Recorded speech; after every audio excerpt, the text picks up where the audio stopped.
rejecting the counterfeit fathers and the counterfeit God. In the world shaped by the Hebdomad, false authorities have been exalted as if they were greater than the true spiritual race. These counterfeit fathers, figures like Adam, Abraham, Isaac, Jacob, David, Solomon, the 12 prophets, and even Moses, are all exposed as mere laughingstocks, deceived and used by the Hebdomad to mislead humanity. Yet we who belong to the spiritual race of Seth remain innocent with respect to these counterfeit types, having not sinned nor fallen into their deception.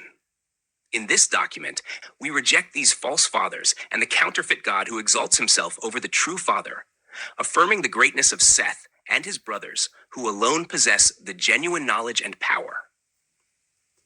The counterfeit fathers are laughingstocks. The text known as the Second Treatise of the Great Seth makes it unmistakably clear that Adam was a laughingstock. For Adam was a laughingstock, since he was made a counterfeit type of man by the Hebdomad, as if he had become stronger than I and my brothers. We are innocent with respect to him, since we have not sinned.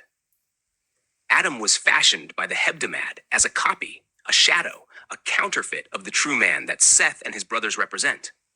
The false rulers exalted Adam as if he had dominion over the spiritual race, but this is a baseless boast.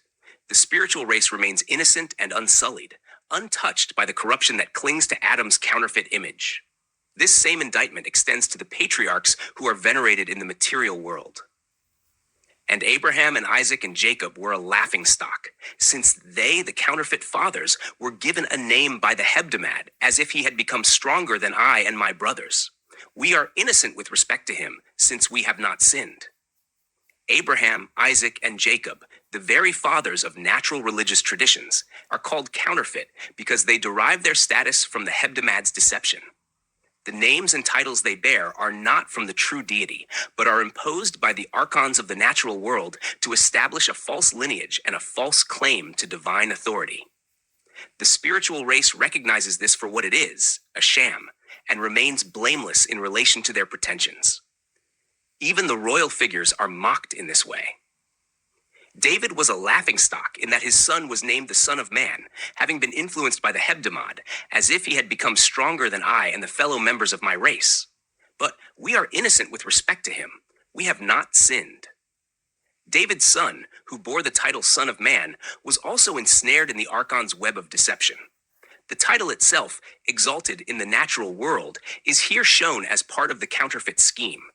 Similarly, Solomon was a laughingstock for his vanity.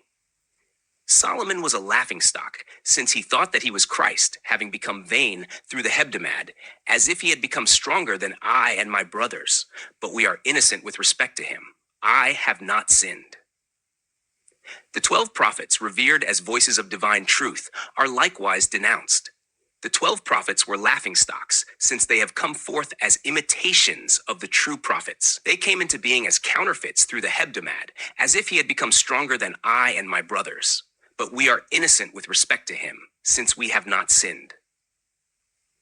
These prophets are only imitations, shadows cast by the counterfeit order, lacking the true knowledge and power of the genuine spiritual race. Even Moses, often considered faithful, was caught in this deception.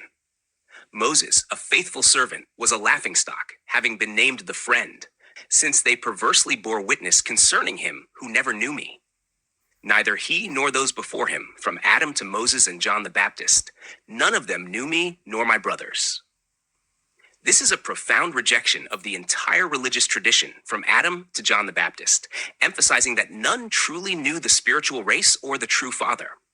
Their doctrine, laws, and worship were all forged in ignorance under the Hebdomad's influence. The doctrine of deception and false worship.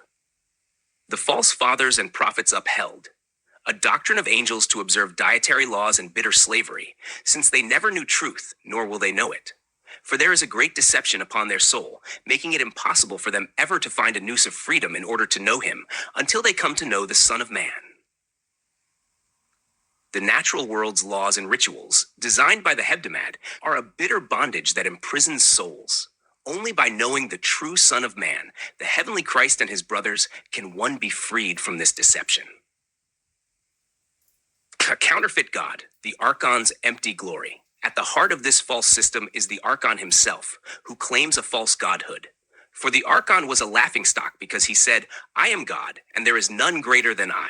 I alone am the Father, the Lord, and there is no other beside me. I am a jealous God who brings the sins of the fathers upon the children for 3 and 4 generations. As if he had become stronger than I and my brothers. But we are innocent with respect to him, in that we have not sinned since we mastered his teaching. Thus he was in an empty glory. The Archon's arrogance and jealousy reveal his emptiness. His claims to be the one true God are hollow and vain, a false prophecy that does not align with the true Father. This empty glory is the source of false judgment and endless suffering imposed upon those who do not see through the deception. Through fellowship and knowledge, the spiritual race has grasped the Archon's teaching and recognized it as vanity. And he does not agree with our Father. And thus, through our fellowship, we grasped his teaching, since he was vain in an empty glory. And he does not agree with our Father, for he was a laughingstock and judgment and false prophecy. Seth, the greater race. In contrast to these counterfeit fathers and the false god who rules over the natural world, Seth and his brothers stand supreme. They are the true spiritual race, untouched by the corruption and deception of the Hebdomad. Unlike Adam and the others, Seth is not a counterfeit, but the genuine lineage from the true Father, possessing true knowledge and freedom, the repeated refrain. But we are innocent with respect to him. We have not sinned, affirms that Seth and his spiritual kin remain pure beyond the reach of the Archon's vain power. Their innocence is not moral naivete, but freedom from the false claims and counterfeit authority imposed by the Hebdomad. Conclusion. The fathers of the natural world, from Adam to Moses, have been exposed as counterfeit types, laughingstocks fashioned by the Hebdomad to usurp authority and mislead the spiritual race. The Archon himself, who claims to be God, is revealed as a vain fool, wrapped in empty glory, whose teachings are false and alien to the true Father. Only Seth and his brothers, the true spiritual race, stand beyond this deception, innocent and untainted. Rejecting the counterfeit fathers and the counterfeit God is essential to knowing the true Father, embracing freedom, and overcoming the bitter slavery of the natural world.